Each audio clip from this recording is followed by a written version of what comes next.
Um segundo, que tá.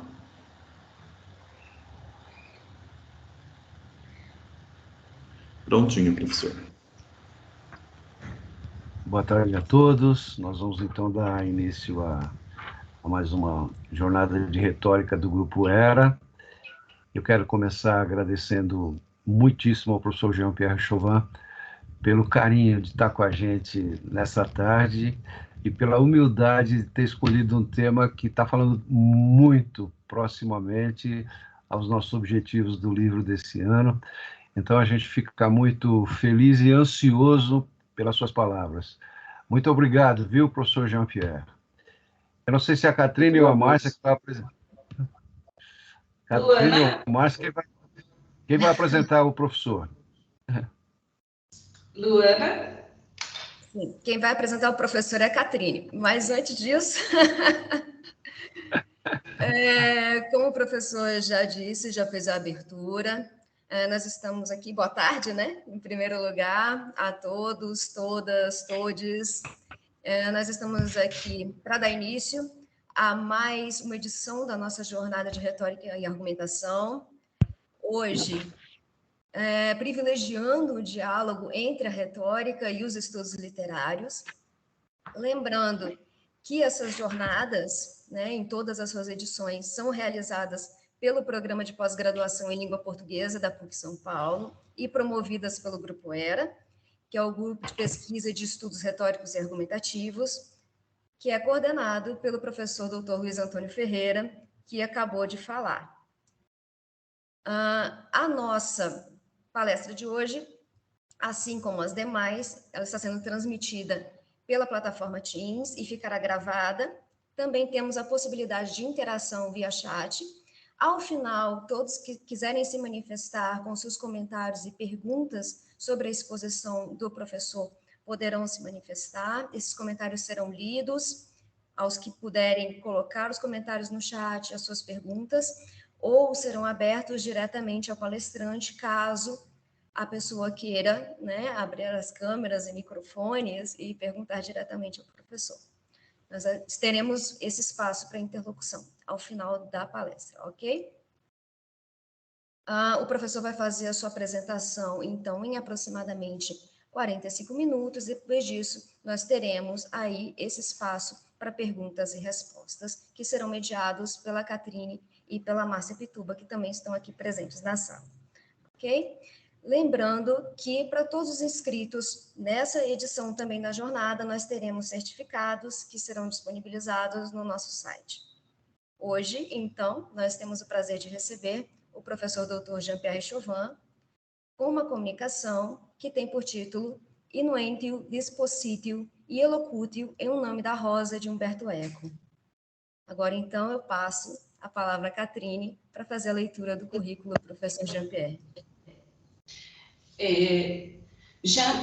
Boa tarde a todos, obrigada, professor. Jean-Pierre Chauvin é professor livre-docente da Escola de Comunicações e Artes, USP, onde leciona as disciplinas Cultura e Literatura Brasileira, a prosa de José Saramago, romance distópico e o romance policial de Agatha Christie. Atua nos programas de pós-graduação em Letras Unifesp e estudos comparados de literaturas de língua portuguesa USP. Autor de Crimes de Festim, Ensaios sobre Agatha Christie, 2017, e de José Saramago, Literatura contra a Mercadoria, 2021. Obrigada, professor. Luana? Perfeito. Então, muito obrigada, professor. Passamos agora, então, à palestra. Obrigado a todos todas aí pela recepção acolhida, né? Fiquei feliz pelo convite, né? A gente não é sempre que a gente recebe invitações para falar sobre essas coisas antigas, ainda mais ligadas à retórica. Ainda bem que o romance não é tão antigo, né? Ele é do século XX ainda. A gente ainda consegue falar dele sem muito constrangimento, né? Porque em alguns lugares a gente não consegue mais falar dessas coisas, só entre os amigos especialistas, né? Enfim, eu queria começar, então, além de agradecer a vocês, lembrar que a gente está com um primeiro romance do Humberto Eco, de 80, e é muito impressionante que seja o primeiro romance dele. né, que é extenso e demonstra uma erudição e muito assustadora para quem nasceu depois do Eco e que sabe que não tem o repertório, nem vai ter esse repertório que ele tem, tanto em conhecimento de línguas, quanto da cultura em geral, história, literatura, enfim, né? Artes plásticas, que é um grande entendido, né? E depois eu vou tentar fazer um paralelo entre esse livro e um ensaio dele que eu acho talvez seja a coisa mais absurda que ele já fez, que é A Vertigem das Listas, que ele publicou, deve fazer agora mais de 20 anos, né? Porque o livro ele contém muitas coisas que ele vai explicar depois lá, né? Embora não se refira ao livro. Bom, eu começava dizendo então que eu vou falar essas palavras em latim, eu vou falar em português para simplificar para o auditório, né? Invenção, divisão, né? E elocução, porque assim a gente torna mais, acho que, palatável, né? Então a gente tem que, acho que, lembrar, antes de tudo, falar de que dos manuais de retórica greco-latinos da antiguidade, e eu vou me concentrar especialmente no Aristóteles, que é a obra, que é o autor que o nome da prosa tematiza várias vezes, a gente aprende que o orador tem algumas tarefas iniciais que são, acho que todos aqui lembram ou já ouviram falar disso, que são 4 ou 5 conforme os manuais, né? As principais são inventar o que dizer, ou seja, inventariar um assunto a partir daqueles que existam para tematizar algo sobre. Depois, dispor esse assunto em partes e, ao mesmo tempo, se preocupando com a linguagem utilizada, né? A própria elocução, a dicção desse discurso. Além disso, a gente teria também mais 2 elementos importantes que variam, né, no Aristóteles, Cícero e Quintiliano, que são a memória e a performance, quer dizer, a actio, né, como se falaria, que é essa ideia de como o orador performa a sua fala, o seu gestuário, etc. Mas eu vou me concentrar no Aristóteles, por quê? Porque o Aristóteles é uma das obras mais citadas nessa trajetória que envolve o Atso de Melk, que é o noviço, e o Guilherme de Baskerville, que é o monge que está investigando os crimes misteriosos lá que acontecem naquele lugar remoto da Itália no século XIV, né?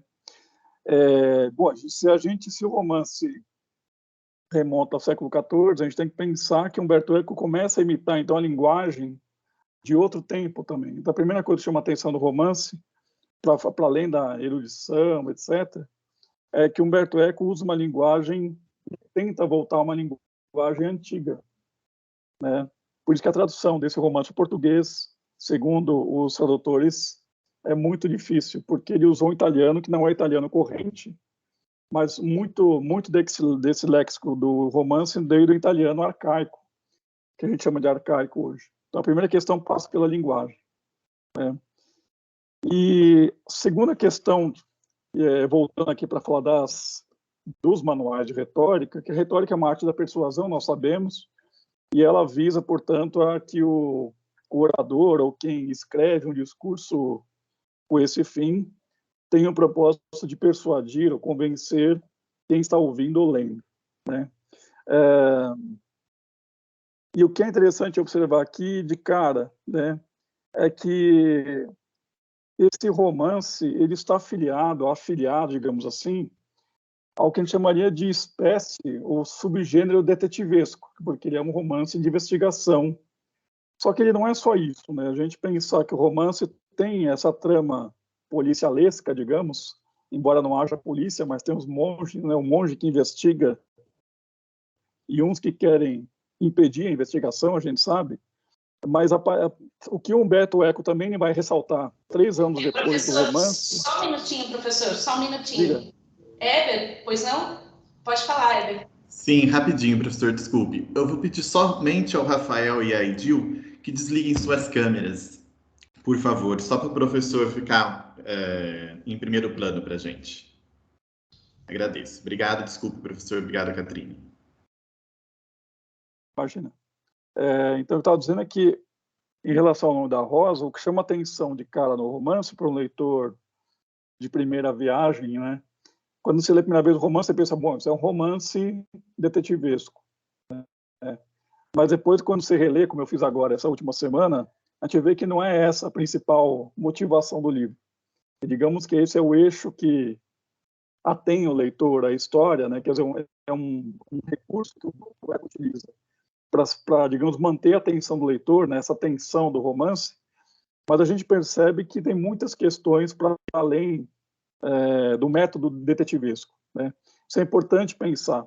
Então, o próprio Umberto Eco vai dizer, no escrito de 83, 3 anos após o romance, que ele escreveu conscientemente para não facilitar a vida do leitor, que, portanto, é um romance que tem essa, digamos, ele chama atenção pelo caráter policialesco, investigativo, mas tem muitas outras questões que ele coloca lá, várias línguas que ele cita, alemão, latim, espanhol, italiano, francês e grego. Né? Então a gente percebe que o romance tem essa combinação de um romance feito para a cultura de massa, de acordo com a cultura de massa vigente nos anos 80, mas ele também, como ele se passa no século XIV, ele resgata pressupostos, métodos e objetivos daquele tempo. Então ele faz uma... Como é que ele opera isso? Pela linguagem. E além da linguagem, pelos temas que ele aborda, que envolvem filosofia, teologia, retórica, poética, enfim, né, o próprio amor, né, quando o Atos se envolve com aquela moça no terceiro capítulo, no final do terceiro capítulo, o Atos tem uma experiência sexual no livro, né, que é muito lírica, ela não tem nada de, digamos, de pornográfica, né, que atente contra a moral, os bons costumes, mas ela é muito lírica. E é mais lírico ainda, porque o Aço, depois do capítulo 4, há algum momento que ele consegue se livrar de algumas obrigações lá com o monge, né, com o Guilherme, o Aço começa, então, a repensar o que ele está sentindo. E aí é muito bonito esse capítulo, porque é o mais lírico do romance, quando o Aço começa a pensar nos efeitos do amor. Ele vai lembrando de alguns manuais da Idade Média, né, que explicam que o amor é aquela questão que depois o Camões vai chamar de o amor que arde, né, a dor que arde sem se ver, né, estar sozinho entre a gente, quer dizer, todos esses paradoxos que o sentimento amoroso provoca, o Adson vai, no século XIV, né, bem antes do Camões, portanto, o Adson vai relembrar alguns manuais sobre o tema e vai falar do amor, quer dizer, o que ele está sentindo de fato pela moça. Então, embora ele esteja muito imerso nos eventos ligados à investigação de Guilherme, ele está muito, né, embevecido pela moça, ele vê o rosto dela em todos os lugares, aqueles sintomas que nós conhecemos ou conheceremos, né, para quem não conheceu ainda, quando se está apaixonado, ou seja, quando se está vitimado pelas paixões, né. Então, uma coisa importante dizer é que é um romance investigativo, mas que ao mesmo tempo é eruditíssimo, que ao mesmo tempo tem espaço para aventura, para o amor, para filosofia, para teologia. Quer dizer, ele vai fundindo vários temas, né, numa linguagem que não é a linguagem do nosso tempo, embora a gente compreenda, claro, a tradução, mas é uma linguagem, como eu disse, que remonta ao século XIV. Então, Umberto Eco cria um narrador e as personagens falando num tom muito formal, e todos com uma memória prodigiosa, todos citam muitas obras, né? Todos falam em várias línguas. Então você tem um caleidoscópio cultural no romance que é, de fato, como eu disse, impressionante, né? Então, a primeira pergunta que o leitor talvez faça quando pega um livro desse, volumoso, é o título, né? O nome da Rosa. Umberto Eco não explicou em nenhum momento porque ele deu esse título. Ele sugere algumas pistas, mas nesse ensaio que ele escreveu, chamado Pós-Escrito, 3 anos depois do romance, ele sugere que tirou de algum verso de um poeta antigo, né, um verso latino, aliás, mas, na verdade, ele justifica pela metade, dizendo que ele escolheu a rosa porque é uma palavra de conotação simbólica muito forte. Ela admite várias acepções. Se a gente pegar, por exemplo, um dicionário do século XVIII do Rafael Blutot, né, quando fala da flor né, e de outras flores, a rosa, em particular, ela admite vários sentidos. Boca, pode ser boca, pode ser sexo, pode ser a rosa mística. Quer dizer, a rosa admite dezenas de significados. Então, nada mais curioso que um romance tenha esse nome, porque é isso que o romance faz. Ele vai agregando significados, não só à rosa, evidentemente, mas ao amor, à retórica, à teologia, às discussões todas, colocando várias camadas de sentido. Então, a gente vai desfolhando o romance como se fosse uma rosa mesmo, né? Isso não quer dizer que a rosa cheire bem o tempo inteiro no romance. Há momentos, as cenas, quando descrevem os mortos, que são muito pesadas, né? Quando o Salvatore vai lá olhar os corpos, aí vê que eles estão em estado de putrefação, enfim. Há esse contraste, né, constante entre as preces, né, o louvor a Deus, etc., mas também essa miséria humana que é a morte, né?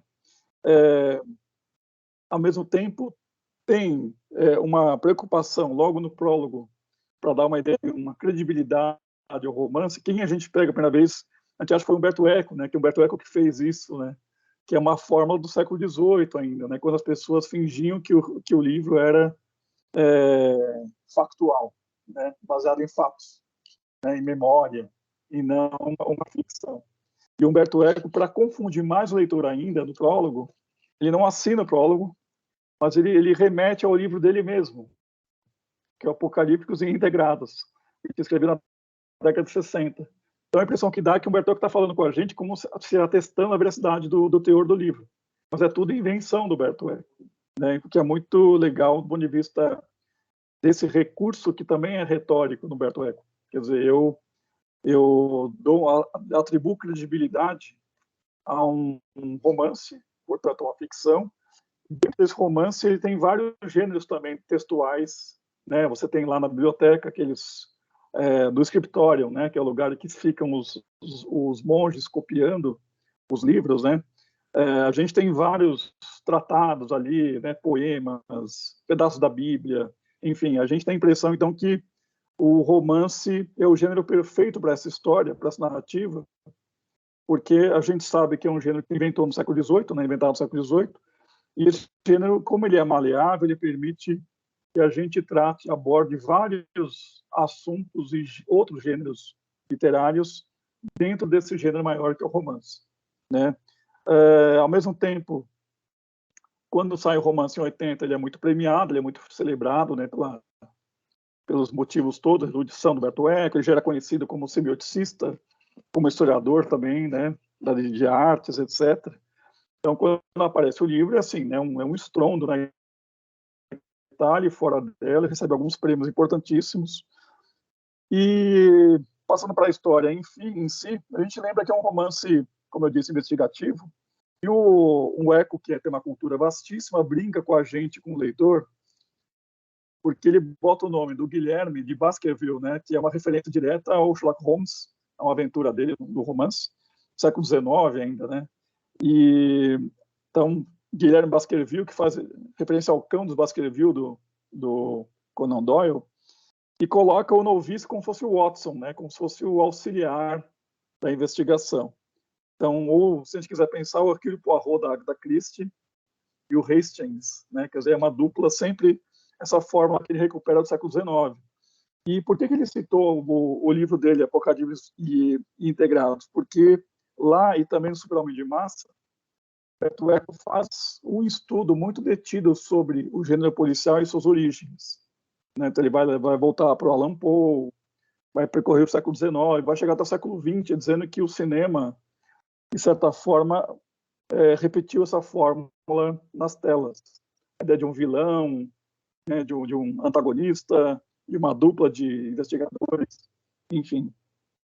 Então, esse romance é um romance, como eu disse, investigativo, tem as fórmulas todas desse subgênero ou espécie de romance, mas, entretanto, como eu também já disse, tem a questão da linguagem, e a linguagem a gente sabe que, além dessa erudição, ela é um volume denso, né? Não é uma coisa que a gente lê rapidamente, você tem que ler com muita atenção, ele demanda do leitor um cuidado, um zelo na leitura, que não é muito comum. Quer dizer, a gente pode ler qualquer romance com atenção, mas eu digo, esse romance, se a gente não ler com atenção, a gente não compreende bem o que está acontecendo. Então, é um romance voltado para a massa, mas ao mesmo tempo não é. Né? Essa dicotomia do romance que é legal. É uma provocação do Eco. Esse nome da rosa, esse desfolhamento de uma narrativa em várias camadas, sugere então que a gente está diante de um romance de caráter popular, de tema popularesco, digamos, mas a linguagem não favorece essa impressão. Então a gente fica meio numa dicotomia de leitura, né? Ou a gente pode pensar também, como o Eco certamente pensaria, se a erudição é compatível com a leitura rápida. Então a gente pode pensar isso também. Será que um romance se fosse mais curto, mais breve, ele teria como colocar tanta erudição também no livro? Né? E qual é o papel dessa erudição? Né? Então, assim, no prólogo a esse relato de 7 dias, o narrador, que é o Atsu, já mais velho, ele diz que a primeira questão se refere ao estilo adotado. Ele mesmo comenta o estilo que ele adota na escrita. Vejam, o estilo aqui, traduzindo para os termos da retórica, é o que a gente poderia chamar aproximadamente de uma parte da elocução. Ele começa discutindo a elocução. Como é que eu escrevi esse relato? Né? Então, o primeiro tema, veja, que ele não começou pela invenção, ele não começou pelo tema do livro, ele começou primeiro discutindo o estilo. A segunda coisa que ele discute logo a seguir, nesse prólogo do Atsu, que é esse monge velho agora, que reconta a história dele jovenzinho, né? A gente tem que lembrar que o discurso persuasório, esse estilo, portanto, né, quer dizer, se é um relato que pretende persuadir o leitor da sua veracidade, da sua importância, etc., ele tem que recorrer a algum léxico, que é aquele do século XIV, mas também alguma forma, o próprio estilo de como contar isso. Por isso que eu estou pensando que estilo aqui é digamos, uma forma abreviada da elocução, né? E aí, ao mesmo tempo, ele começa a dizer, a gente começa a decodificar essa narrativa, primeiro, então, pelas questões, digamos, anacronicamente estéticas. É claro que isso não tem no século XIV ainda, mas para o nosso tempo a gente admite, né? Estéticas, o estilo, essa aparência mais da linguagem, etc. Depois, ele vai se referir às partes do livro. Em retórica seria dispositio, ou seja, ele primeiro fala do estilo, ou seja, da elocução, depois ele fala dessa divisão dos capítulos em 7 dias, e cada capítulo nos horários regulares das tarefas dos monges. Prima, terça, véspera, enfim. Né? E aí, só ao final do prólogo, é que ele que funciona como uma espécie de um exórdio a esse romance. O prólogo ele tem um poder de leitor, entra aqui, não é fácil, mas vou te levar pelo caminho que é isso. Então, só no final do prólogo, desse texto que o Atsu escreve, é que ele faz uma exortação à leitura, e nessa exortação à leitura, ele vai dar uma das pistas do que é a invenção, ou a inventio, ou a innoentio, né, do livro. Né? E aí a gente pode pensar, e ele vai dizer assim, que ele alimentou bem a expectativa do leitor, o leitor não sabe do que se trata ainda, né? Ele sabe que é um manuscrito, que Umberto Eco, teoricamente, assinou, né, a reedição disso, do século XIV, que passou contado por um monge de origem alemã, mas que esse monge foi descoberto por outro que traduziu, né, para o latim. Umberto Eco teria traduzido o latim para o italiano e deixado algumas partes do latim para preservar o mínimo possível do que era. Então a gente acaba o prólogo, que tem umas 3 ou 4 páginas, sabendo que o estilo é decoroso, ou seja, ele atende a umas regras da retórica e, portanto, para convencer o leitor, para persuadir o leitor, esse estilo ele é pragmático, ele tem, portanto, uma função. Ao mesmo tempo, ele distribui os capítulos dessa forma simétrica, em 7 dias, que tem outra questão aqui simbólica, número 7. O romance é muito discutido isso, né? Número 3, número 4, número 7, o número 8, todos esses números vão ser discutidos, porque eles participam, né, das escrituras e participam também do conhecimento do próprio Eco, que é um semioticista. Ele começa a brincar com isso, com os nomes dos personagens, com os números, né, com os nomes dos animais também. Ele começa a dar a etimologia dos animais em latim. É divertidíssimo, né? Então, como a gente está nesse romance investigativo, não tem, eu acho que não tem um método mais eficaz de prender o leitor que discutir essas questões relativas à linguagem, né, utilizando essas sessões também divididas em 7 partes. É como se fosse um Gênesis ao contrário, porque no Gênesis a gente sabe, no Velho Testamento, o Gênesis é a criação do mundo, né? O homem e a mulher, a criação dos elementos. No romance do Eco, ao contrário, são 7 dias que vai demolindo, né, aquela construção imponente, aquela biblioteca, né, recôndita, etc., vai tudo sendo destruído relativamente. É como se fosse um Gênesis do avesso, né? Ao mesmo tempo, como tem essa fórmula investigativa e essa linguagem meio antiga, ele prende o leitor justamente pelo desconforto. Algum desconforto de, bom, mas é policial, quero saber o que acontece, mas eu preciso passar por essa linguagem meio espinhenta do romance, né? O que é muito bacana como recurso, né? Então a gente vai avançando nessa leitura, e o Watson tem então uma dupla perspectiva que nós absorvemos, que é um jovem que vive aquilo recontado por ele mais velho, que é obviamente outra pessoa agora. Então a gente tem 2 filtros nessa narrativa. Então, além dessa contraposição do gênero investigativo com a linguagem erudita, tem também a questão de que o Watson, ele tem uma memória, ele revive aquele frescor da juventude com a sabedoria do mais velho, que é ele mesmo. Então a gente tem outra dicotomia, né, ao mesmo tempo em que aquela da investigação e da erudição. Então você vai embrulhando o romance e dá aquelas camadas, o nome da rosa, enfim, né, a simbologia toda. Bom, aí tem essa simetria dos capítulos, né, que remetem ao gênero, já comentei, e depois a gente pode pensar que vamos passar, né, que é o tema que a gente se propôs falar, que é bem arriscado. Qual seria a inventio do romance, ou a inventio, como dizem alguns, ou a invenção? Qual é o tema que o romance... Então, acho que uma pista, eu acho que vale a pena pensar, é que não tem um tema único, né? A impressão que dá é que o Eco vai, digamos, fazendo convergir vários temas simultaneamente. Então, a gente vai percebendo, nessa segunda leitura que eu fiz agora, que a investigação policial é um dos elementos. Ela é um eixo condutor, do ponto de vista narrativo, mas ela não resume nem resolve o romance, porque tem muitas questões, para além da morte, né, por envenenamento dos monges, etc. Então, a gente tem uma investigação que não é só sobre a morte. Isso é interessante. É uma investigação também, é uma elucubração, digamos, sobre a busca pelo saber. Acho que é o primeiro tema do romance, né? Quer dizer, o Guilherme de Baskerville é investigador, não só ele foi inquisidor, né? O romance afirma, o narrador afirma, mas ele já não é mais inquisidor, ele deixou essa vida. Mas ele preservou da Inquisição esse gesto investigativo, essa curiosidade pelo saber.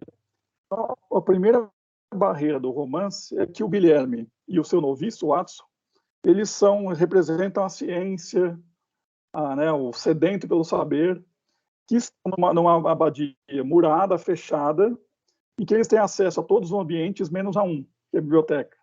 O que é um paradoxo, ele mesmo diz isso, né, para o Abão, que é o Abade. Ele diz, mas se eu sou investigador, eu tenho que investigar tudo, né, tenho que ter acesso a todo o espaço. Mas o Abão diz que a regra, né, que já durava décadas lá, é que ninguém pode essa biblioteca, só o bibliotecário pode, e o auxiliar, né? Quando ele mandar, aliás. A gente vai vendo que não é bem verdade isso, né? Porque vários acessam, né? Por motivos outros.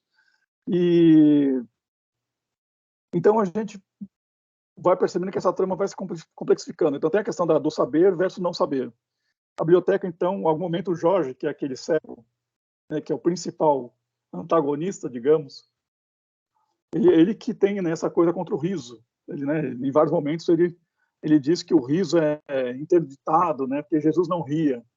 E se o simples começar a rir, como ele faz nas folias, por exemplo, nas festas, esse riso pode desviá-lo do bom caminho e menosprezar as ações diabólicas.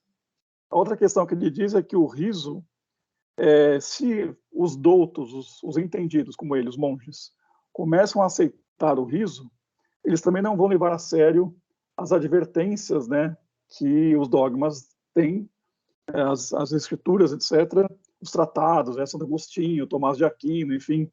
Quer dizer, se eu rio demais, eu não levo a sério a palavra do Senhor, nem os ensinamentos tratadísticos.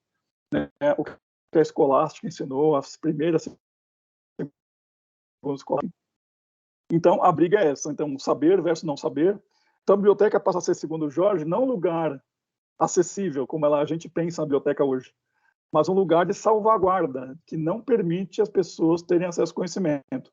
É uma concepção, portanto, de restrição de conhecimento e não de ampliação, né? Acesso democrático, isso é tudo anacrônico, falar isso nesse romance. Né? Então, esse conjunto de motivos, a gente começa a se perguntar umas coisas. Né? A gente hoje, no século 22 já, se o tema do romance é único, a gente já supõe que não, pois quanto mais a gente avança nos 7 capítulos, a gente vai ter dados muito reveladores de que tem outras questões ali. Por exemplo, vou citar só algumas aqui, para a gente não fugir muito. Eu acho que tem 6 camadas. Essa rosa do Gato Eco tem pelo menos 6 camadas, eu acho, que permitem discutir essa invenção do romance. A primeira camada são os conflitos entre os grupos religiosos, todos católicos, que estão né, que frequentam esse lugar. Né? Então, os minoritas, né, que o Jorge odeia, aliás, o Jorge é aquele cego, né, que mais tem memória da biblioteca, no final eles têm um duelo, né, verbal com o Guilherme, terrível esse duelo, aliás, muito marcante, e que ele continua discutindo que o riso não pode ser um ato, um gesto comuns aos monges, porque o riso é libertador demais, né? Ele pode fazer com que a mensagem de Deus seja perdida, né? Seja transformada em algo leviano, digamos assim. Mas então os conflitos entre, primeira coisa, acho que a primeira questão fora esse eixo investigativo é pensar que o romance tematiza os conflitos entre grupos sectários da mesma igreja, a Igreja Católica, né? Que de fato aconteceu, a gente sabe, né? O cisma católico, tem várias questões da igreja que eu não vou falar aqui, mas o romance tenta tematizar isso. Quer dizer, uma mesma abadia que reúne, né, franciscanos, beneditinos, cátaros, enfim, várias, digamos, facções religiosas, para dizer assim, e elas estão todas em conflito. É um conflito assim, são todos muito cordiais a princípio, mas todos estão com a paz armada ali. Então, assim que tem um lugar para discussão, eles vão quase chegar às vias de fato, vão trocar soco, né? Quer dizer, é uma coisa violenta. Então, primeiro tema do romance, eu acho que é esse, que o Humberto Eco quer mostrar que a religião é uma questão de crença, e além de ser uma questão de crença, ela envolve várias vertentes dessa crença. Portanto, elas nunca vão estar em harmonia. A segunda coisa importante do romance é também esse conflito entre a penitência e o desejo. Quer dizer, o desejo pelo saber é uma coisa, mas também o desejo do Atso pela moça, aquela que sobe daquela cidade vizinha, né, daquele povoado até esse lugar, e o Atso, então, acaba se relacionando fisicamente com essa moça. Então, tem um conflito, o Atso escreve isso nas suas memórias, onde eu fiquei em conflito, né, porque eu era um monge, afinal, tinha, né, pregado lá, feito os votos de castidade, mas o Guilherme, quando ele conta para o Guilherme isso, o Guilherme não dá tanta importância, fala que isso ao menos você teve uma experiência que eu não tive. Né? O Guilherme fala para ele, o Guilherme não teve experiência, né, sexual. E aí o Watson vai dizer, então, o Watson meio que se alivia um pouco dessa culpa, desse conflito, aí se é o segundo conflito, né? Que acho que é outra questão também importantíssima, o amor, o que fazer com o amor carnal, né? Para além do amor místico, o que a gente faz com isso, né? Dentro de um lugar que teoricamente não admite, mas todo mundo ali, pelo jeito, não respeita muito as regras. O terceiro motivo que eu acho importante é essa disputa, ou esse embate entre a gravidade e o riso, né, isso já foi falado, mas isso percorre o romance todo, né? Sempre que o Jorge aparece, esse mais velho, que é o decano ali desse lugar, e dos conflitos que ele tem com o Jorge, com o Guilherme em particular, sempre essa ideia da gravidade não condiz com o riso, ela não é decorosa com o riso, etc. A outra coisa é a disputa entre os italianos, né, que disputam para ser bibliotecários, e os estrangeiros. Então, há um momento do romance que, quando o Guilherme está interrogando, né, os monges, em que muitos deles falam isso, né? Vamos dizer, são pistas, né? Que vamos dizer, a gente acha estranho, porque alguns bibliotecários não foram eleitos, embora tivessem todas as condições para isso, e eram italianos.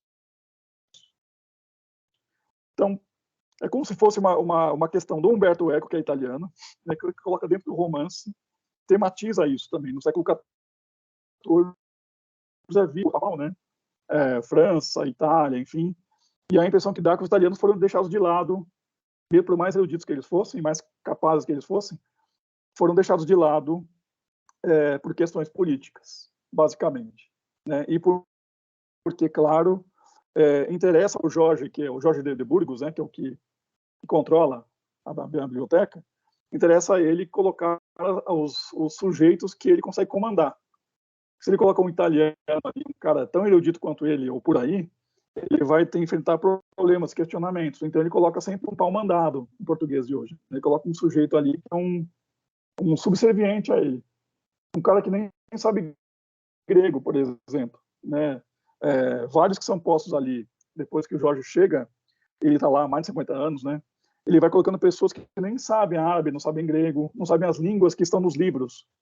O que garante a ele que ele continue detendo conhecimento e os seus, digamos, seus subservientes só têm o trabalho mais mecânico de tirar e retirar livros, né? Tirar e devolver os livros.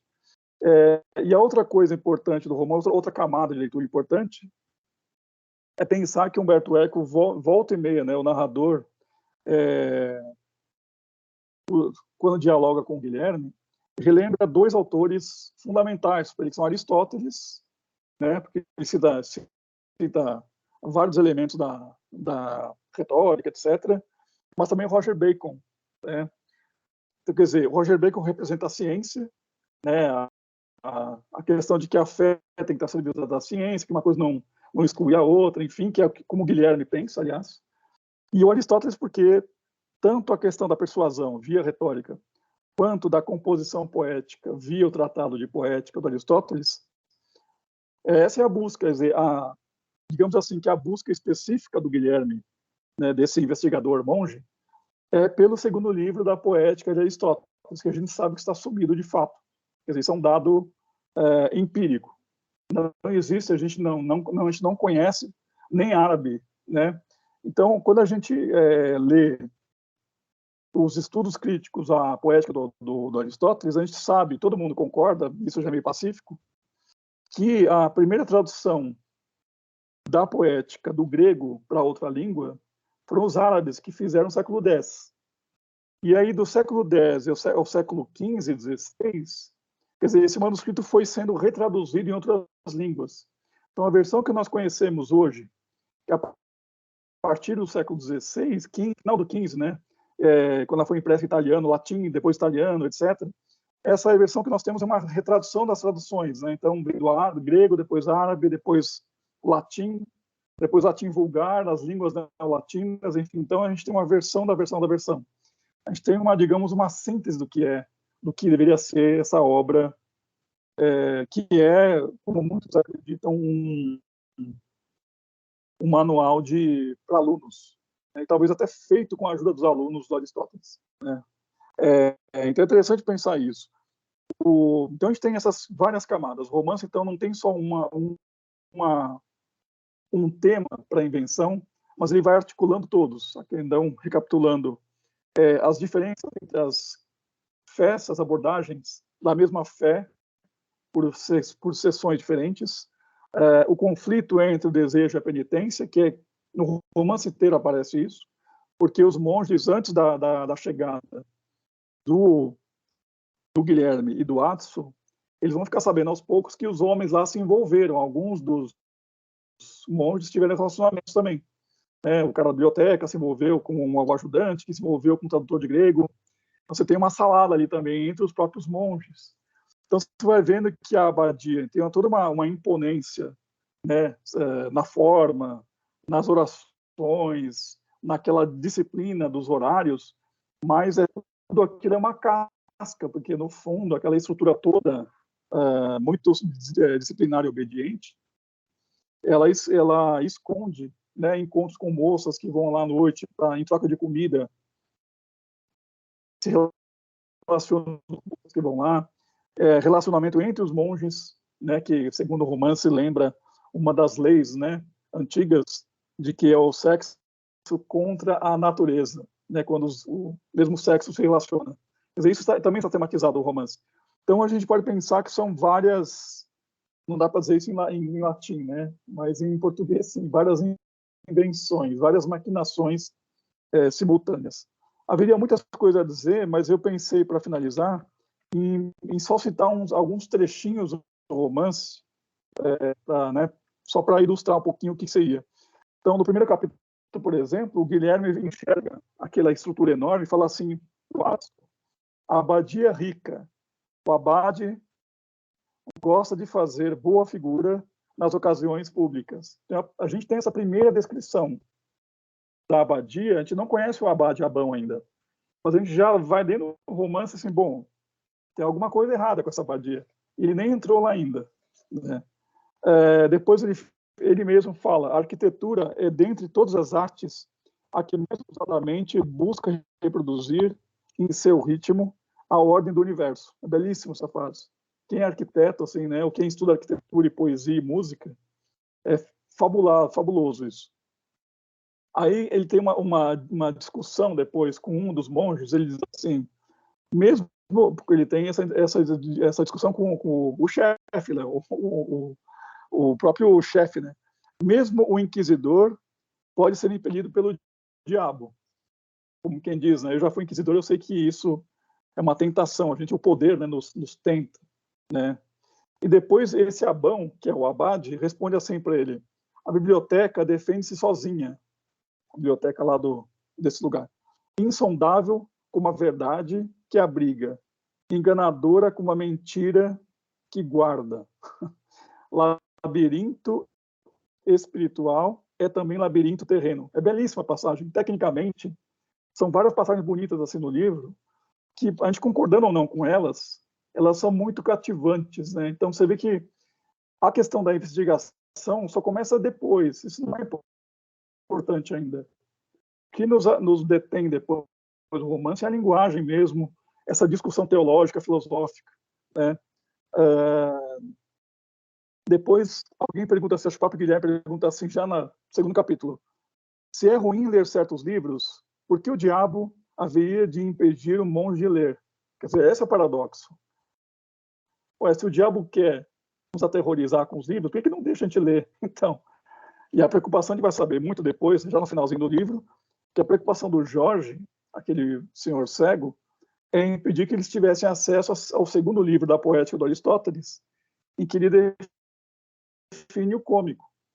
Porque para Aristóteles, ele não está em questão moral isso. Ele não está moralizando o cômico, ele está só descrevendo, em oposição à época, ao trágico, ao ditirambo, enfim. Mas então, quando o Guilherme, que é um monge mais esclarecido, digamos, antes do próprio tempo, quando ele se pergunta, né, sobre isso, ele percebe, né, depois do final do romance, o Jorge vai comer as páginas, vai devorar as páginas com veneno do Aristóteles para morrer. Ele se mata e incendeia a biblioteca. Então, o saber é tão restrito que ele não pode ultrapassar as barreiras daquelas paredes ali, né? Aquele labirinto da biblioteca, né? E só queria finalizar com uma passagem que eu acho belíssima, que é mais lírica, que é quando o Atos se pergunta sobre o amor, que eu acho belíssimo, que é um dos temas também do romance. Ele fala o seguinte, né, no capítulo 4, que enquanto ele passeava pela esplanada, ele se punha às vezes a correr, isso é o Atos que diz, se punha às vezes a correr para poder atribuir ao movimento do corpo as palpitações repentinas no meu coração, ou seja, ele corre muito violenta, muito rapidamente, para ver lá, acompanhar o Guilherme, enfim, mas no fundo para disfarçar o coração que já está muito acelerado por causa da moça ainda, da outra noite. Para você ver que o amor, né, ele vai se miscuindo nesse personagem. É belíssimo. Esse capítulo 4 é muito bonito, quando ele começa a falar do que é o amor, ele vai lendo os manuais de amor, né, e vai descrevendo nele mesmo esses efeitos. Né, essa coisa de estar sorrindo e triste ao mesmo tempo, estar sozinho, mas ao mesmo tempo ter expectativa de ficar junto com essa moça novamente. Enfim. Basicamente, eu consegui resumir bem, mas é isso que eu tinha pensado falar para vocês.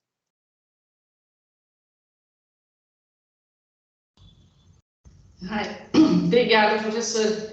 É tanta informação, né? Já a obra é belíssima, né? E tem tantos pontos de vista, tanta informação, professor. Luana, continua? Eu já tenho perguntas também, eu já vou ficar na fila. Já está todo mundo aí de mãozinha levantada, né?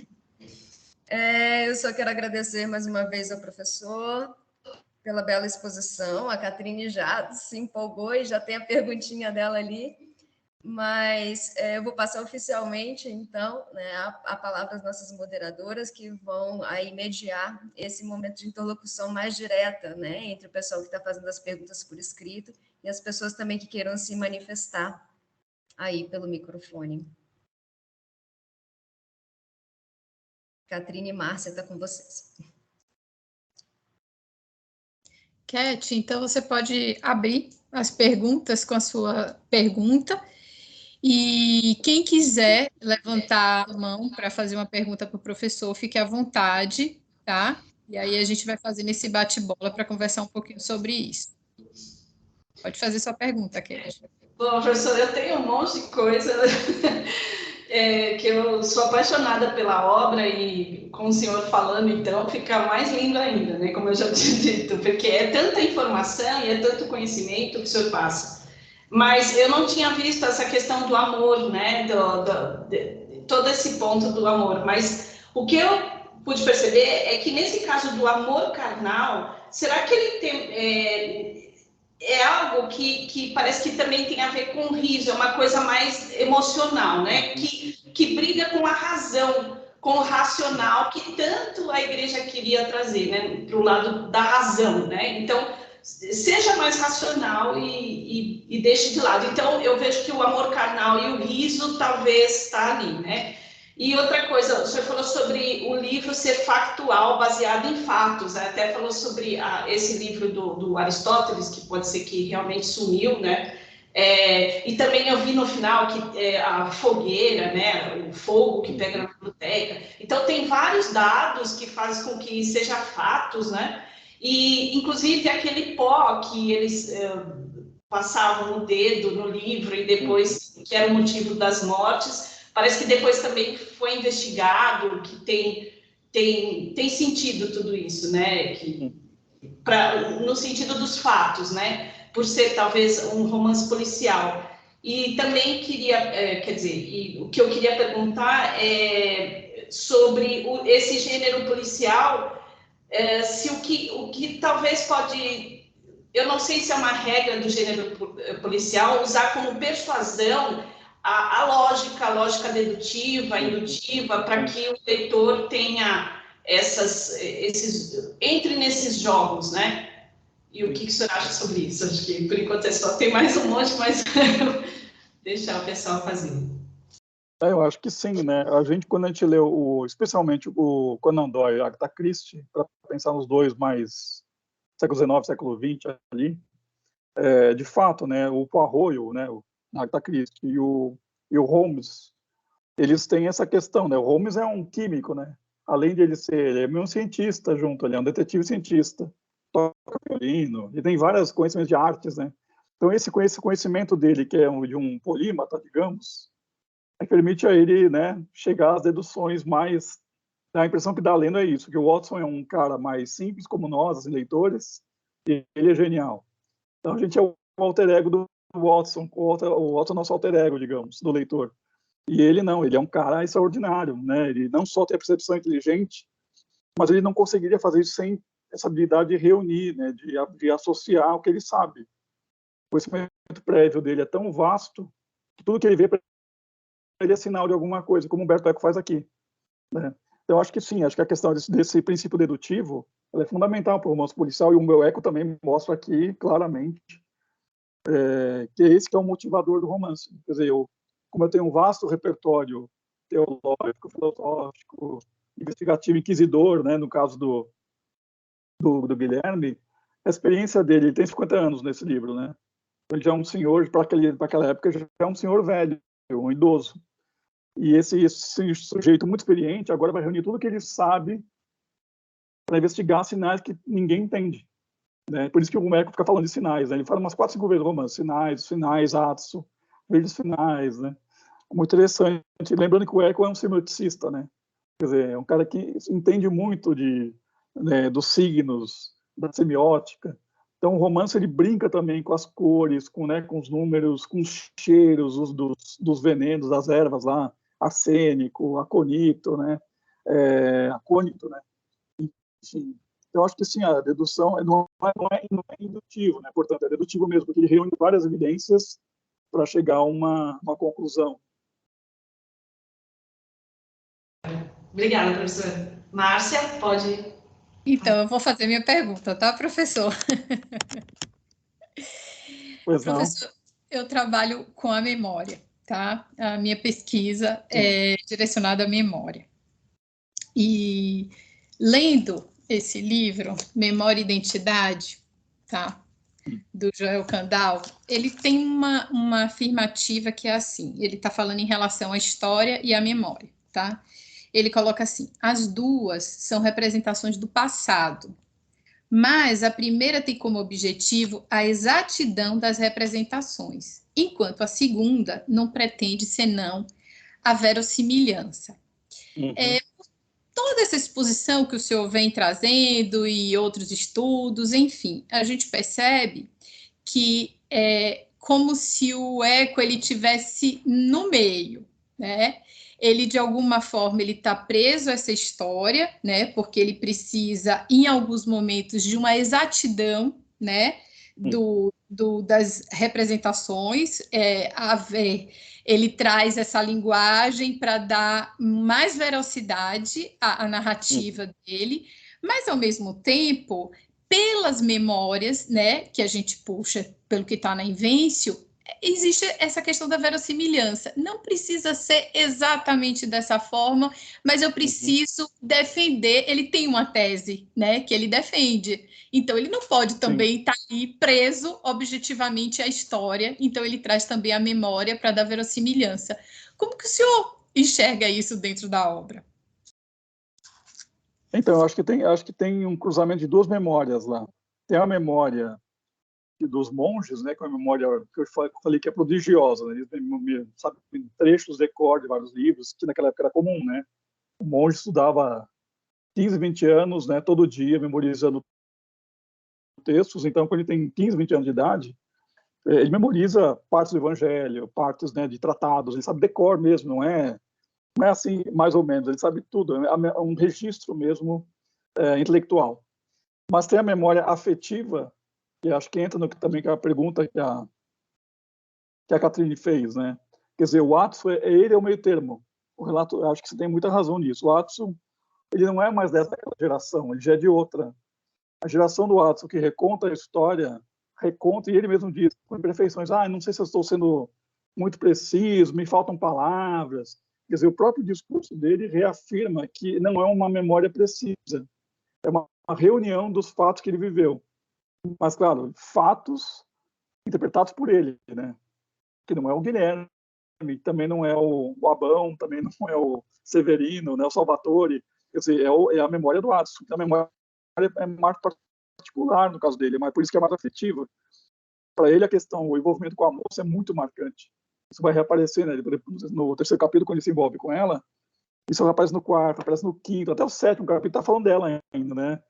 É preocupado se ela foi morta pela Inquisição, se ela foi queimada como bruxa. Porque ele diz para o Guilherme, quando ele confessa que ele ficou com ela, né? Ele diz que o Guilherme pergunta, o que você está sentindo? Daí ele fala, eu só quero o bem dela. Aí ele fala, bom, então você está amando mesmo, né? Porque o amor não é, ele é altruísta, né? Não é para si, é sempre para o outro. Então é muito interessante pensar isso. A memória dele é afetiva. Acho que entra na mesma pergunta, acho que responde um pouco a pergunta da Catrine, a sua, né, Márcia? A responsabilidade que tem essas duas dimensões. Tem a razão objetiva da igreja e tem a razão subjetiva do Adson. Então, é como se o relato dele, por isso mesmo, é impreciso, lacunar. Ele não sabe algumas línguas, como o Guilherme sabe. Acho que é isso, né? Tem as duas dimensões. Mais uma dicotomia que vocês estão observando, além daquelas, né? De ser uma investigação erudita, de ser monge contra monge, tem também essa questão da razão objetiva e subjetiva. Essa distinção de razão objetiva e subjetiva está num livrinho muito legal do Horkheimer, que chama Eclipse da Razão. Esse livro é maravilhoso, assim, porque ele vai definir que o nosso tempo admite as duas. Quer dizer, uma coisa... Isso é antes do Eco, né? Então, você pensa, nossa, que legal, né? Você começa a ler o Eco, o Eco admite várias leituras, né? Porque você vai começar a aportar Freud, né? É um romance do século XIV, mas como foi feito no século XX, você começa a aplicar teorias do nosso tempo também, né? Então, essa descrição do amor do Adson, você pode pegar o tratado do amor cortesão, do Antônio Capelão, século XIII, XIV também, está tudo lá, assim, o que é o amor, como ele se manifesta. Depois você lê Camões, né, os sonetos que se atribui a Camões, mesma coisa de novo, né? Você lê Petrarca no século XV, a mesma coisa. Então, você vai percebendo que ele está reformulando tópicas, são tópicas do amor que ele está fazendo, só que ele viveu essas tópicas. Então, para o leitor são tópicas, para ele não são. É legal isso.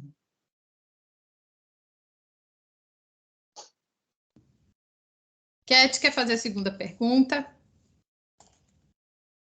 Eu acho que tem que ver se alguém quer, né, abrir um espaço. Então, vamos lá. Professor, o senhor quer falar?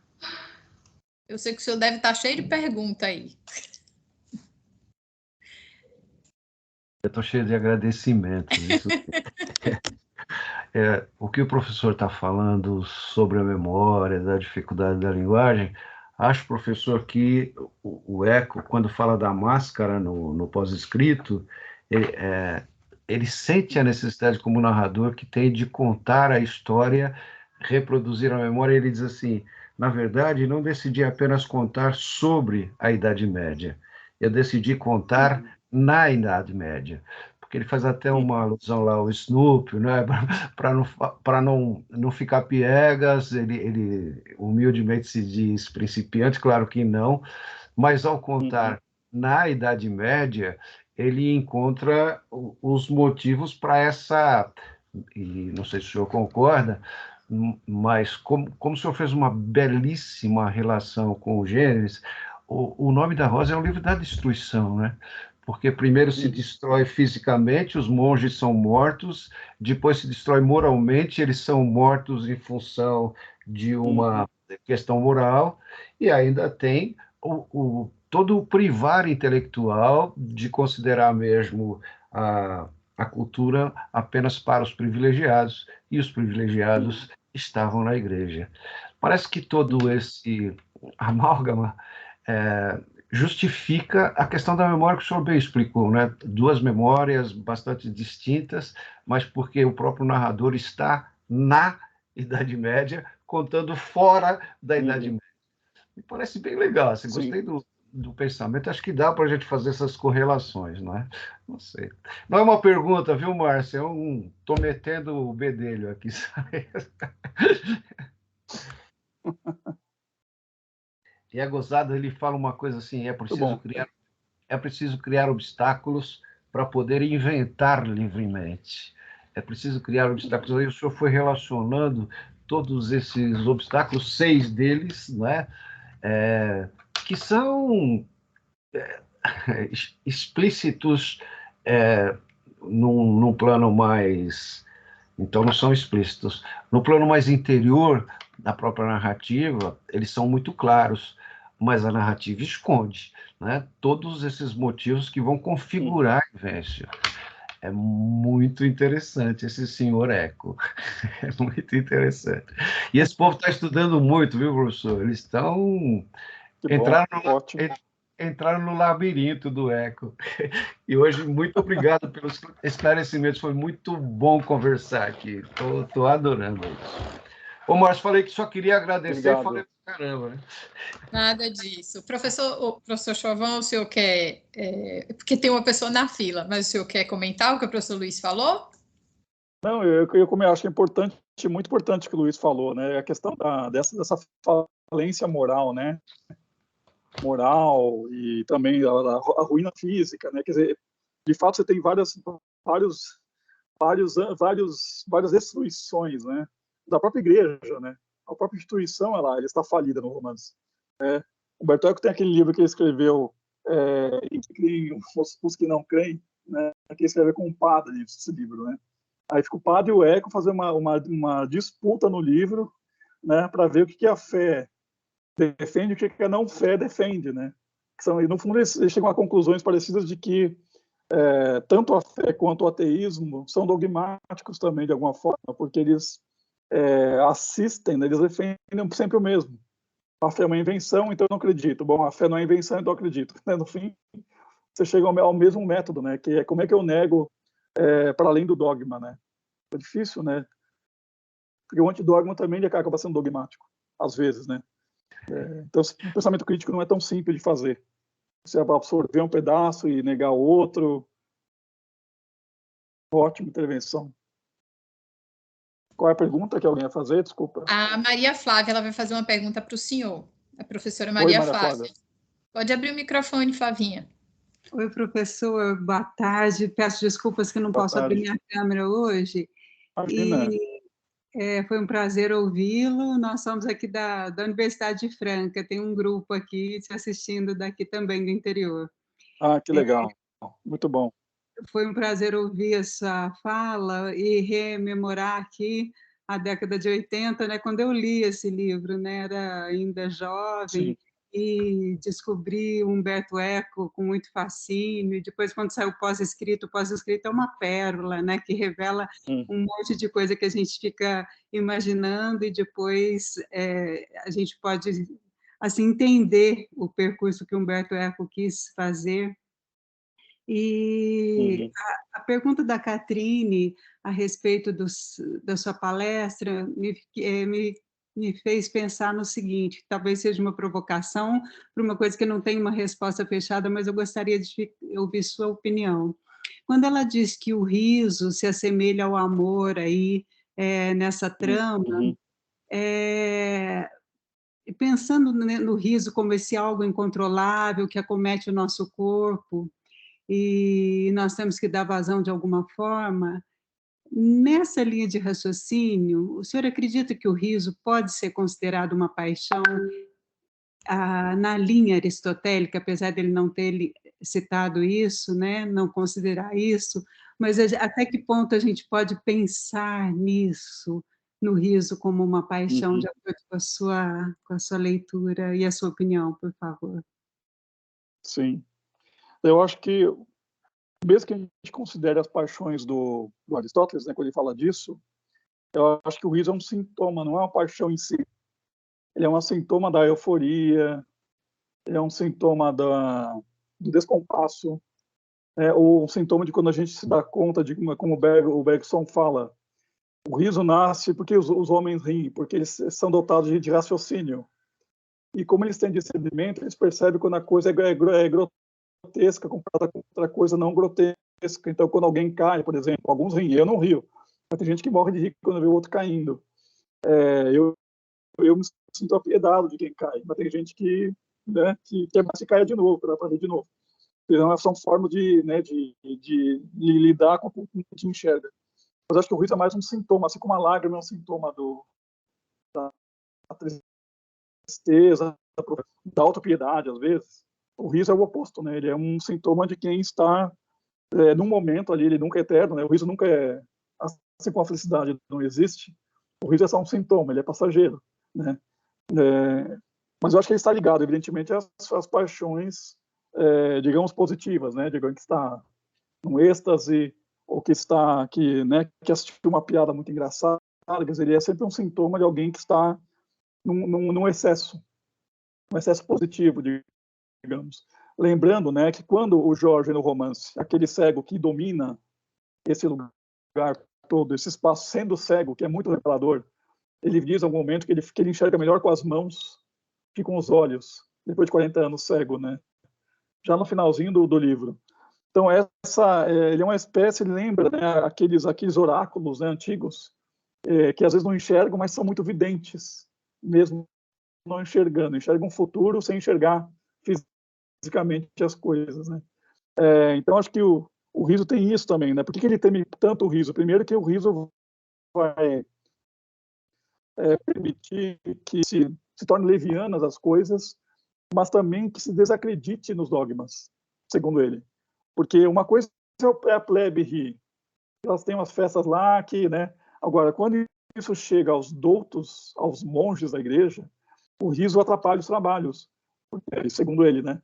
Porque o riso ele acaba, de certa forma, provocando nos monges que estão trabalhando quietinhos lá, uma suspensão do juízo. Suspender o juízo para quem está fazendo cópia de documentos antigos, ou pensando sobre eles minimamente, suspensão é prejudicial. Ele pode colocar um comentáriozinho ali que não convém ao livro, ele pode fazer troça disso com outros monges.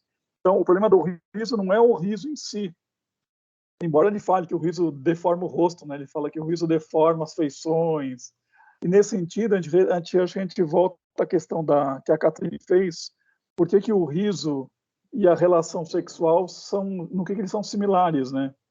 É claro que eles não são idênticos, mas eles têm uma similaridade que é digamos, a distensão do corpo, né? Porque a relação carnal, ela pressupõe movimentos que você não faz em outros contextos, só lá, né? Só durante o ato. Né? E o riso também, ele é específico, ele é sintoma. Só que ele pode ser um sintoma, inclusive, da relação carnal, do prazer que a gente tenha. Então, eles têm essa coisa em comum, que é essa expansão do espírito, digamos assim. Enquanto o Jorge de Burgos, né, ele quer que as pessoas não sejam contidas pelo saber, pela razão, pelo livre-arbítrio religioso. A gente sabe que o livre-arbítrio religioso para nós é paradoxal, né? Mas até o século XVIII, livre-arbítrio, segundo São Tomás de Aquino, né, e mesmo São Agostinho, no século V, livre-arbítrio é fazer o que a igreja manda. Você é livre para fazer o que a igreja manda, né? Você pode não fazer, mas aí você vai estar sujeito às sanções da mesma igreja que manda o livre-arbítrio. Então, o livre-arbítrio é livre para amar a Deus, basicamente. Então, para nós é paradoxal isso hoje. Nós que temos uma tendência a achar que somos mais modernos e mais liberais, mais livres, a gente vê um paradoxo nisso, né? Esse dito que até o século XVIII era assim repetido pacificamente pela igreja na Europa e depois no Brasil, no século XIX, isso continua sendo dito até hoje, né? Você é livre desde que tem uma condição esse livre. Mas a gente ou que desconfia de religião, ou pelo menos, né, se não tem essa mesma crendice, quando a gente ouve isso, fala, mas isso é estranho, né? É livre para fazer aquilo que está programado fazer. Quer dizer, a liberdade é isso, né? Para eles, a liberdade plena é amar a Deus. É isso que dá liberdade, digamos, né? É curioso para nós isso. Isso é um pensamento para nós muito antigo já, né? Imagina no século XIV, que é que o romance espelha, que é mais ainda dogmático, né? E aí eles estão discutindo Tomás de Aquino, que tinha morrido fazia 10 anos, né? ele tinha acabado de ser enterrado, né, no século XIII. Então, é isso que é legal no romance. O Humberto Eco, para voltar ao século XIV, ele, digamos assim, ele tematiza os dogmas, a força do dogma no século XIV, né, que não é mais o nosso tempo. O nosso tempo é muito mais eclético, a gente tem várias religiões, né, alguns não têm religião e não tem problema, né? Quer dizer, eu acho que não tem problema, mas tem essa polêmica, né? No Brasil em particular, né? A gente tem essa disputa entre as religiões, né? Não só a religião católica, mas também pentecostais, evangélicos, né? Mas depois os espiritualistas, as religiões de matriz dizem que afro-brasileira, né? A gente percebe esses embates que há, essa violência que há no Brasil, né, hoje, contra as religiões, né, contra a prática religiosa, outra que não seja a minha, por exemplo. E a gente vê que, né, parece que o romance foi atual nisso, né, porque as religiões continuam motivando brigas na mesma facção, no mesmo grupo, às vezes se divide carismático não carismático, né, adventista contra anabatista, enfim, se tem um monte de diferenças, né, que no fundo todos professam a mesma fé cristã, essa pelo menos maior, e depois as outras, né, os outros mitos, né, como Oxóssi, Yansan, enfim, você tem várias, né, mas ela continua sendo muito calorosamente discutida e muito combatida, né. É preocupante você ver que como ela está e assim muito intrigada, muito colada à questão política também, né? O discurso político, isso é preocupante, né? Você tem um Estado laico que não é laico, na verdade. Enfim, o romance permite também pensar nisso, né? A gente volta ao século XIV, mas também pensa que esse resquício continua. Né? Muito obrigada, professor. Imagina. Então, professor, eu achei que eu estivesse vivendo na Idade Média novamente há bem pouco tempo, porque eu achava que o Estado era laico e eu descobri que não é bem assim. Mas tudo bem, vida que segue, né? A Luana levantou a mão também, ela quer fazer uma pergunta. Eu vou, me empolguei também. Quando o professor Luiz falou sobre os obstáculos, eu fiquei pensando na questão dos interditos, né?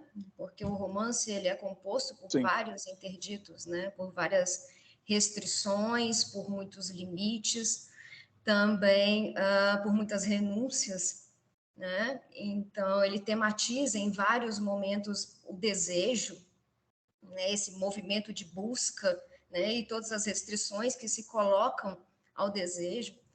E aí eu fiquei pensando se a forma de materializar um gênero que seria mais popularesco, que seria o gênero policial, com raciocínios mais intrincados, com passagens mais eruditas, também é uma forma de provocação nesse sentido, de materializar na elocútio, de alguma forma, essa restrição, né, os limites e as buscas que seriam também tematizados, né, no romance em vários momentos e promover em alguma medida, né, ou apontar para essa busca, para esse desejo, para essa incompreensão e essa constante tentativa, né, de chegar a alguma coisa, né, que também é uma via, né, do romance policial. Assim, é uma temática, né? E a outra questão é se isso também, que está relacionada a isso, se isso também, essa elocução, né, mais erudita de alguma forma, é também uma forma de provocação no sentido de que todos os romancistas, por mais que produzam gêneros mais populares, eles são espécies de abades, né? Eles gostam de passar bem à vista em algum momento. Uhum. Acho que sim, Luana, totalmente, né? Essa é muito bem observado, isso é a interdição, digamos, representada no romance, reforça, digamos, a investigação né, como dificulta a investigação, porque você impediu o acesso à biblioteca impede a investigação plena. Então você tem uma dupla interdição ali, né? Interdição pela palavra no interior narrativa. O riso é perigoso, a biblioteca é uma salvaguarda, não é para todo mundo, é só para os monges aqui. Então você tem essa interdição dupla, acho que sim, favorece o ritmo, a economia do romance, que é investigativo. Se fosse franqueado o acesso imediatamente à biblioteca, e, né, claro, que ia ser outra história, ia ser um conto, né? Queria ter acesso imediato e achar o livro, bom, está aqui a solução, é o Aristóteles que vocês estavam envenenando e acabou-se, né? Mas como ele não tem acesso imediato, ele tem que entrar no escuro ali, escondido à noite, achar a passagem secreta, não sei o quê, tudo isso é uma forma, né, bem policialesca, né? A passagem secreta, isso é bem coisa de filme, né? Sessão da tarde, assim, às vezes. Mas, ao mesmo tempo, como tem essa discussão também teológica, filosófica, tudo isso são obstáculos, como disse o Luiz, e como você está também falando, que para o leitor que está ansioso para descobrir quem matou o Venâncio, quem matou, né, o Berengário, enfim, essa interdição da palavra, ele nem liga muito. A gente está ligando aqui nós, né? Mas o leitor que está preocupado com a investigação do Guilherme, ele lê avidamente, assim, passa por cima. Não, vai lá, eu quero saber quem foi. Mas nós percebemos que tem dois movimentos simultâneos, né? E essa interdição, para nós que lemos romance muito mais detidamente, como vocês estão fazendo, acho que fica claro, como você está percebendo, que a interdição figurada na narrativa acaba repercutindo na leitura nossa também, porque a gente acaba ficando tentado a ler, entender por que o acesso à biblioteca não é. Tem vários mistérios ali, além das mortes, né? Essa sede do conhecimento é estimulada nos leitores também, não só nos monges, né?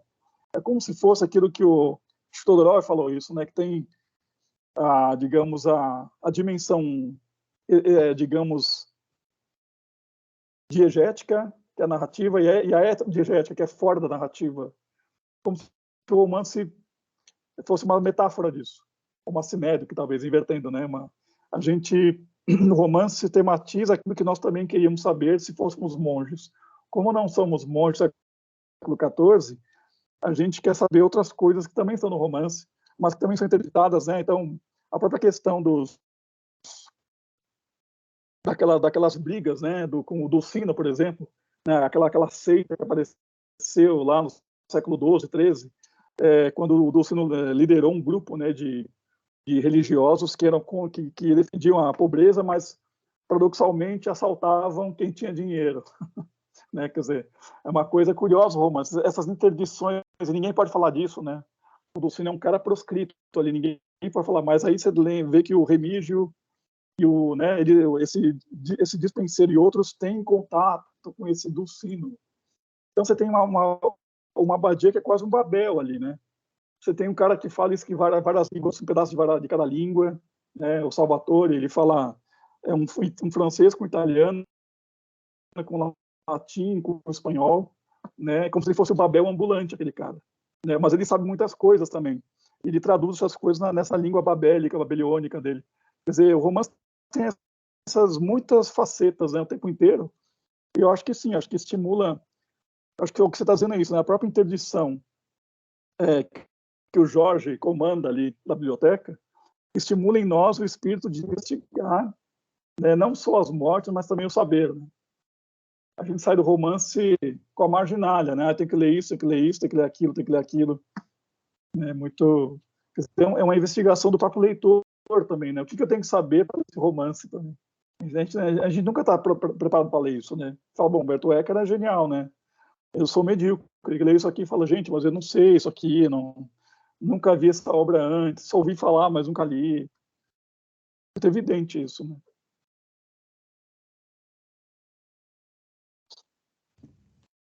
Bom, pelo adiantado da hora, eu agradeço, professor, por suas palavras. pelas respostas, pela delicadeza, e vou passar a palavra à Luana, que ela vai fazer o encerramento. Muito obrigada. Bom, eu acho que todos nós temos apenas a agradecer, né? Eu acho que foi uma palestra, de fato, muito esclarecedora em muitos aspectos, né? E a gente pôde hoje desfrutar da obra segundo outros vieses, né? Nós estamos experimentando, né, vários vieses da obra, então foi muito importante para uma visão mais global e mais específica também em vários aspectos. Muito obrigada, professor. Eu vou passar, então, a palavra agora ao professor Chauvan e, em seguida, ao professor Luiz, para que cada um faça suas considerações finais e nós possamos encerrar, então, esse belo encontro da tarde de hoje. Obrigado, então, novamente a vocês, né, a Márcia, a Catrine, a Luana, a Luiz também, e aos demais que estão presentes aqui persistentemente na hora do almoço, né, que é uma alegria, né, e agradecer, né, porque é muito legal falar de retórica em qualquer situação, né, aplicada a romance, a poesia, enfim, é um tema muito vasto, nós sabemos, e a gente consegue resituar essas obras no domínio da linguagem, que é o que elas têm de mais, talvez, impactante, né, os códigos linguísticos, a diversidade de conhecimentos, todo o léxico do Beto Eck. Enfim, eu só queria agradecer, então, a vocês pela oportunidade, espero acompanhar os estudos de vocês de longe. Sou eu, Luana? Sim, mas eu quero dizer de longe e de perto também, por favor, tá, professor? Professor Luiz, por favor. Professor, obrigado mesmo, viu? A gente tem tido o privilégio de contar com gente inteligente ao longo das nossas várias jornadas. A nossa última, como essa, foi espetacular e muito rica de ideias, e fica espolcando interrogações, e isso é muito positivo para o grupo de pesquisa, não é? Quando a gente tem pontos para tratar, para revisitar. Então, foi maravilhoso, muito obrigado. Eu só queria recomendar meu grupo por uma questão muito egoísta. Visite o nosso site, tá? O que essa molecada está escrevendo está lá no nosso site. O ano passado a gente estudou logos o ano inteiro e tem uma publicação da gente que é aberta, um e-book aberto. O que a gente conseguiu reunir sobre logos, mas temos a trilogia toda, temos etos, patos e logos, que está no nosso site e é facinho de entrar. Acho que Perdão. Pode falar, professor. Não falei nada, não. Então, acho que é isso. Visita nosso site, dá uma olhadinha lá no que esse povo está escrevendo, junte-se a nós, junte-se a nós. A gente tem muito prazer de receber as pessoas e de pedir auxílio. Isso a gente não tem vergonha, né? A gente abre mesmo para que as pessoas nos iluminem, nos ilustrem. E hoje foi um dia assim, eu acho que memorável, né, Márcia, né, Catrine, né, Luana? Quero fazer um agradecimento à professora Maria Flávia. A professora Maria Flávia falou do riso como paixão e eu fiquei pensando no choro. Parece que é impossível conter um e outro, porque são mesmo, como o senhor falou, né, efeitos pode até ser passionais, mas efeitos de uma paixão primeira e que vem como reflexo. Não sei se é mais difícil conter riso ou choro, ou se é impossível conter qualquer um deles. Flavinha, obrigado, viu, querida, pela participação, por trazer o Grupo Era. Eu vi que tem mais algumas pessoas aí. Obrigado por estarem com a gente. Professor, grande abraço. A gente espera poder revê-lo ainda muito brevemente no nosso colóquio, tá bom? Obrigado mesmo. Legal. Boa Obrigado tarde. a vocês, pessoal. Boa tarde. Gente, boa tarde, obrigado. Beijo para vocês. A gente se vê.